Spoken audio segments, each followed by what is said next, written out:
Isaías reconheceu, ai de mim, que muitas vezes deixei de orar para ir bater papo, falar mal dos outros. Quantas vezes meu pastor me chamou e eu disse, eu não vou obedecer o pastor não, quem manda em mim é Deus, ei. Submissão gera milagre. Submissão gera milagre. E Deus está querendo que você gere milagre nesta noite. E quando Isaías reconheceu, primeiro ele começou a orar. Deus começou a mostrar visões para ele. E ele reconheceu que ele era miserável e que ele precisava fazer alguma coisa para mudar aquela situação. Mas teve que perder o apoio do rei Uzias. Você está apoiado em quê, moça? Na faculdade que você está fazendo? Você está apoiado no seu trabalho? Você está apoiado na casa linda que o Senhor te deu, que muitas vezes você não deixa nem o seu marido sujar o fogão? Se Deus te deu uma casa linda é porque Ele tem um propósito em que o nome dEle seja glorificado. Se Deus te deu um trabalho bom é porque Ele tem um propósito que o nome dEle seja glorificado. Deus está falando, irmão. Eu poderia trazer uma mensagem aqui diferente, mas Deus quer que eu fale essa.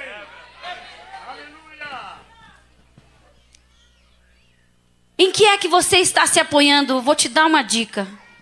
Enquanto você não priorizar a vontade de Deus na sua vida, nada vai acontecer.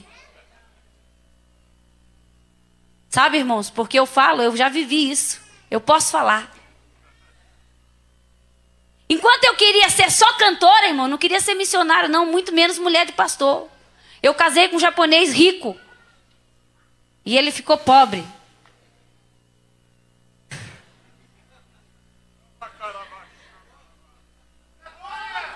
Quando eu era moça, eu era muito bonita, irmãos. E eu queria casar com um homem rico. E Deus falando que eu ia casar com um pastor. Eu falei, sabe quando que eu quero ser mulher de pastor? Não pode falar o que quer, não pode vestir o que quer, não pode nem ir numa praia tomar sol. Irmãos, dei uma ideia para Deus, Ele olhou e gostou. Não quer? Vai acontecer. Quanto mais você resistir, mais Deus vai tirar de você. Para que você entenda e aprenda a priorizar a vontade dEle. Casei com um empresário, irmãos. Depois ele se tornou político. Sabe quando que ele queria ser pastor? Nem aqui, nem no Japão. Não tem um ditado nem aqui, nem na China? Nem aqui, nem no Japão. E eu gravei o meu primeiro CD, achando que era alguma coisa, irmãos. Dei com a cara na parede. 4.000 CD no canto da parede, juntando bolor. Ele falava, viu? Deus não falou que você ia ser famosa?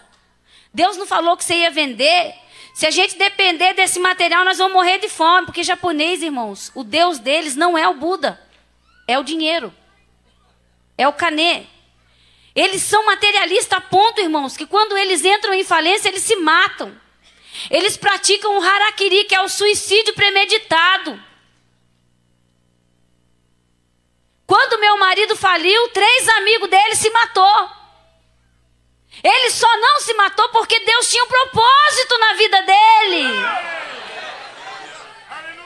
E eu dizia, Senhor, nem que seja para o Senhor tirar tudo que esse homem tem, meu pai, mas salva ele. Porque a família dele não aceitava o casamento, irmãos. Eu pobre, crente. E o meu pai não era crente, meu pai era antigo. E ele foi o meu primeiro namorado e eu caí na besteira de apresentar ele para meu pai. E não podia largar. Namorei 5 anos para depois casar. 5 anos sem cantar. 5 anos esperando Deus fazer uma obra na vida do japonês. E Deus, irmãos, nunca tirou a nossa aparência. Ninguém chegou e falou, viu, Deus mandou te dar 100 reais. Porque Deus conhece a cultura deles. Eles são orgulhosos. Eu sempre tive aparência, morei numa casa boa, mas só Jesus sabia. Porque eu não queria, não. Gravei o primeiro CD, ninguém queria comprar, eu dava os CDs. Daqui a pouco meu marido falou, você vai dar os filhos. Eu já vou voltar na mensagem, irmãos.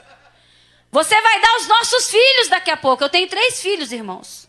Eu tenho a Kira de 9, a Laura de 11 e o Takao, filho de 14. 3 filhos.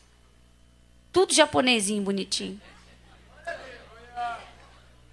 E eu falava, sabe quando? Aí quando ele foi para a política, pensa a mordomia, pastor. Motorista particular, dinheiro rolando. Sabe quando que eu queria gravar CD e continuar cantando? Jamais. Queria agora ser mulher de político. Só usando grife, irmãos. Bolsa cara. Deus quebrou minhas pernas e meus braços. Ele falou assim, vai aproveitando. Aproveita um pouquinho, porque o que vai vir é caldo grosso. E eu comecei a me apoiar naquela boa vida. Não queria mais nem jejuar, não queria mais orar. E eu sempre fui de oração, a Maria me conhece. A minha família até falava, a Célia é muito neurótica, esse negócio de igreja. Esse negócio de ficar jejuando. Eu nem participei do grupo de jovens, era só ciclo de oração. Nunca dei trabalho na igreja, não. O meu trabalho foi ter que esperar 5 anos para casar. Conclusão, irmãos. Deus tirou o meu marido da política, deixou ele com uma dívida. Arrancou tudo que ele tinha, só não tirou a vida dele e eu. E nós começamos a entender. Aí eu fui orar. Aí eu comecei a ter visão do meu ministério. Eu peguei a minha agenda e levei para o pastor orar. Ele ergueu assim, ele falou, Senhor, abençoa os aeroportos que vão receber sua filha. Abençoa os países que ela vai pisar. E meu marido começou a dar risada, irmãos. Porque o japonês incrédulo era ele. Como é que você vai andar de avião se nós não tem nem carro para andar? Tem nem dinheiro para abastecer. Eu acreditava, irmão. Tudo que Deus prometia, eu acreditava, guardava no meu coração. E eu comecei a jejuar. Chegou uma época que eu fiquei pesando 40 quilos. Missionária, jejum emagrece? Não, mas a prova emagrece. A prova. Porque aí você não tem o que comer, você vai jejuar e vai orar. Será que Deus vai ter que pôr a mão na sua despensa para você fazer um jejum, irmã? Ei, irmão, não espera não. Vai jejuar amanhã já. Para acontecer milagre na sua casa. E quando eu entendi, eu disse, Deus, eu aceito o seu propósito. Pode fazer o japonês um pastor. Irmãos, eu achei que Deus estava tirando a gente da prova. Fui para o Baixo Amazonas, a irmã que é do Pará conhece, já ouviu falar. Fiquei 30 dias dentro de um barco, quase morri numa tempestade, porque eu não queria ser missionária, eu queria ser só cantora. Porque quando a gente é consagrada missionária, não é mais você. Você tem que falar de Jesus aonde você vai. Se a pessoa pedir oração, você tem que estender a mão e orar. Se tiver um endemoniado, você tem que estender a mão e mandar o demônio embora. Porque você faz um pacto com Deus. De representar o reino aonde você for. E quando eu estava ali naquele barco, quase morrendo na tempestade no rio Tapajós, que fica perto da região de Santarém ali, eu falei, Senhor, eu vou ser missionária, eu vou ser o que o Senhor quiser, mas deixa eu sair daqui viva e ver os meus filhos, pelo menos. 30 dias, irmãos. Eu falei, Senhor, eu vou ficar 1 ano sem comprar bolsa de grife. Irmão, até hoje eu não compro mais, eu só ganho. Porque eu era compulsiva, irmãs. Eu priorizava um monte de coisa que não tinha nada a ver com a obra de Deus. Missionária, é pecado usar coisa boa? Não, irmão. Se você é dizimista e ofertante, você só vai usar o bom dessa terra. Não é pecado, não. Mas o que é pecado? O que se torna pecado? É você trocar Deus por qualquer coisa assim, irmão. Deus não pode ser trocado por nada. Ele tem que estar em primeiro lugar.